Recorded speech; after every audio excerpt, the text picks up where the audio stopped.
Kemudian muncullah masalah B, C, D. Di mana keempat masalah ini belum tentu masalah utama. Bisa jadi masalah utamanya dia itu dirahasiakan. Bisa jadi ini keempat-empatnya itu efek. Oh, yang kayak kemarin itu. Makanya kalau konseling hanya sekali terus bisa menemukan inti permasalahan berarti hebat. Sampai lebih pintar daripada saya. Karena saya jujur, maaf, mendekati seseorang, maaf ya, yang punya masalah agak dalam. Contohnya, maaf, dia sebagai seorang ayam kampus. Saya mendekati ayam kampus dan dia itu mau ngaku ke saya sebagai ayam kampus itu 2 bulan dia baru ngaku ke saya. Kalau sampai sekali konseling bisa langsung dapat inti permasalahan berarti hebat. Lah nanti kalau ini menentukan A, B, C, D dari konseling awal, sampai nggak tahu inti masalahnya apa, sampai treatment kira-kira berdampak nggak? Nggak berdampak, tetap masalahnya. Tapi apa? Ketika sampai gali terus, kemudian muncullah inti permasalahan I. Contoh, inti permasalahannya tadi kan KDRT, perselingkuhan, tekanan keluarga, faktor ekonomi. Dan ternyata di sini intinya itu masalahnya apa? Dia sudah tidak suka dengan keluarga pasangannya dan keluarganya lah wis.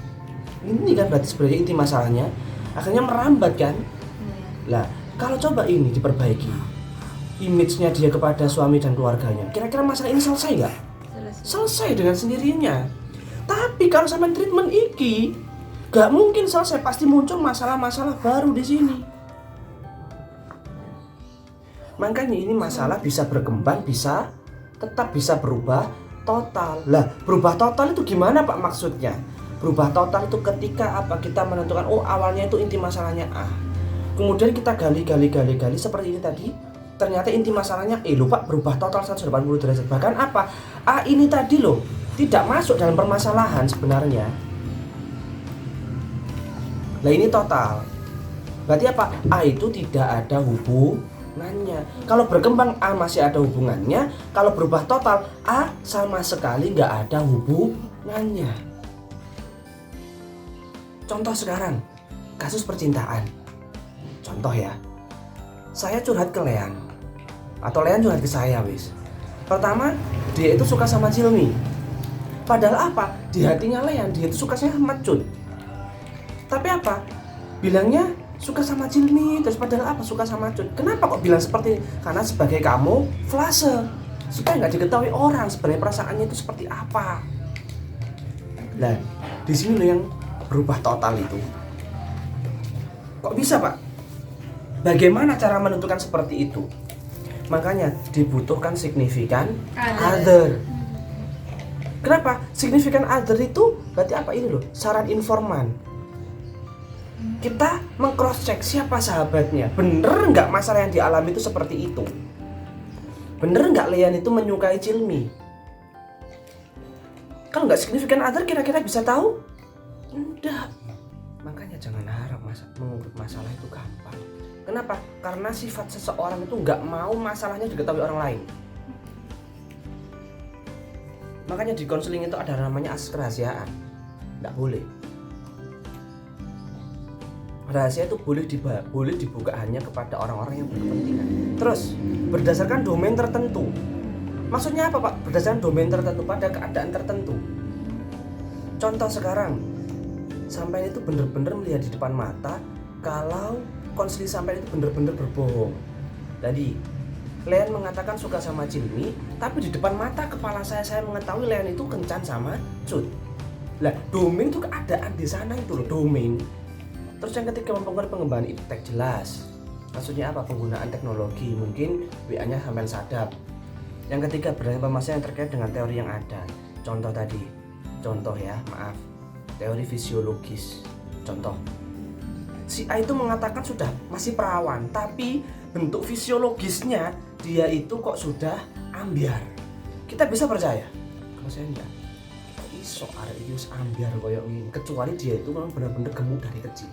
Beda loh ya, fisiologisnya anak yang gemuk dari kecil sama tiba-tiba gemuk. dari sana dilihat teorinya. Oh, kok berdasarkan teori fisiologis gak imbang yo hari iki yo. Ada apa di sana? Makanya dari teori ini, dari ini semuanya memunculkan apa? Teori baru. Apa sih teori baru itu? Teori baru ini adalah penemuan yang bisa dipertanggungjawabkan. Makanya sampai skripsi itu sama aja sampai menemukan grounded teori atau teori baru. Karena penelitianmu itu bisa dipertanggungjawabkan. Pernyataanmu itu bisa dipertanggungjawabkan. Kenapa? Sudah berdasarkan teori dan berdasarkan fakta. Teori belum tentu sesuai dengan fakta. Fakta juga belum tentu tidak sesuai dengan teori. Walaupun nggak sama 100%, mungkin 60% yang sama. Terus Pak, kita setelah menemukan inti permasalahan tadi, barulah kita itu bisa menemukan apa? Batasan masalah.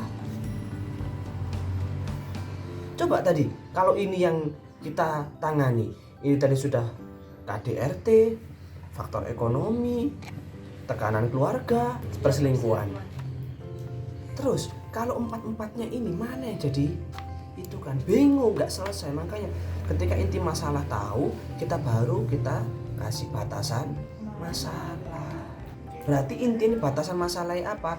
Kita itu ingin menyelesaikan ketidaksukaan dia kepada pasangan dan keluarganya, memperbaiki hubungan. Oke? Nah, langsung di sini batasan masalah. Loh, Pak, batasan masalah itu di sini berdasarkan kepentingan ujungnya tenaga, dana, waktu. Sebenarnya batasan masalah itu sesuaikan dengan kondisi kalian. Mampu sampai itu sampai mana menyelesaikan masalah ini? Contoh tadi, Pak, saya itu mampu saya hanya membuat anak ini bisa menerima pasangannya. Kalau menerima keluarganya saya belum mampu, Pak. Ya silahkan. Berarti apa? Batasan masalahnya sampai konseling sampai itu mampu menerima pasangannya. Ketika dia sudah menerima pasangannya berarti sudah selesai. Coba sekarang bayangkan kalau batasan masalah kita itu ngelambiar di sini. Cepat selesai apa enggak? Enggak selesai. Pasti muncul masalah-masalah terus. Makanya ketika dalam konseling ada muncul masalah baru, berarti apa? Asesmennya ini tidak mendalam. Ketika asesmen tidak mendalam pasti apa? Ini semuanya gelambiar, hancur semuanya. Coba sekarang bayangkan. Di sini saya ada masalah. Satu, ngakunya dia itu kecanduan miras. Kemudian dia itu tidak diperhatikan orang tua. Yang ketiga, dia itu temannya anak pang. Yang keempat, dia itu malas sekolah. Kenapa kok dia malas sekolah? Karena yang kelima, dia itu jarang mengerjakan tugas. Kira-kira inti masalahnya yang mana? Bisa jadi tidak diperhatikan orang tua ini masalah utamanya. Bisa jadi jarang mengerjakan tugas ini inti masalahnya. Kok bisa, Pak? Ini berdasarkan konselingmu sendiri loh ya. Karena kalau kita mereka ada banyak. Tapi kalau berdasarkan konseling, oh ini yang urgensi. Contoh, karena dia itu tidak diperhatikan orang tua, maka tugasnya dia terbengkalai. Karena tugasnya terbengkalai, jadi dia itu malas untuk berangkat sekolah. Lah, karena berangkatnya ke sekolah itu dia malas, di tengah jalan dia menemukan teman-teman yang kurang baik, yaitu anak pang. Nah, di anak pang kebiasaannya minum minuman keras. Itu alternatif kalau ini yang utama. Kalau ini yang utama berarti apa? Dia itu orang tuanya sus gopel, kayak sekarang kan zamannya online. Nah, kerjaan tugas sampean. Karena orang tua ini, maaf ya, karena dia jarang mengerjakan tugas, orang tua pun akhirnya nggak respect kan, sekarang ngereken anakku gak gelem wis. Akhirnya apa? Dia berangkat sekolah pun malas. Sama anak pang kecanduan miras. Makanya dari sini kalian sendiri yang menentukan inti masalahnya itu seperti apa, berdasarkan kondisi konseling. Contoh, kalau tadi karena dia tidak diperhatikan orang tua, jadi yang inti masalah ada di orang tua. Bagaimana cara kalian menyadarkan orang tua? Orang tua berarti diajak bicara.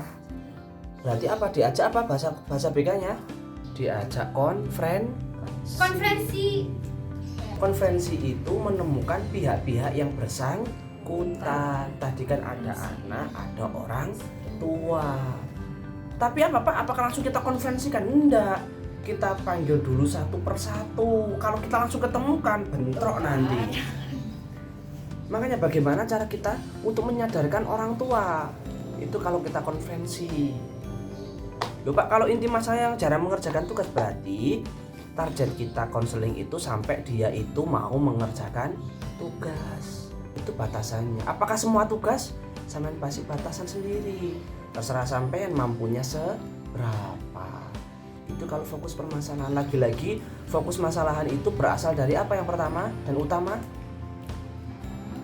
Dari Kira-kira saya tanya Lean, kira-kira Lean, kalau kita nggak pernah melakukan assessment, bingung apa enggak? Sulit. Makanya itu kenapa kok semua mata kuliah menginginkan kalian itu praktek. Terus yang kedua, kalian biasanya nangani masalah-masalah yang enteng, assessment mungkin dengan teman-teman yang enteng. Ketika sampai dihadapkan pada konseling yang di luar teman kalian, gimana rasanya? Sulit Pak. Sulit. Komunikasi awal. Seolah-olah masalahnya ditutup-tutupi gitu. Iya. Nah, makanya dari sinilah kita membutuhkan cara sendiri. Siapa Pak yang menentukan cara? Diri kita masing-masing. Makanya seorang dikatakan profesional. Kenapa? Karena dia mempunyai caranya sendiri untuk menyelesaikan permasalahan. Pak, apakah penyelesaiannya itu wajib dengan teori teknik BK? Sampean pikir diri.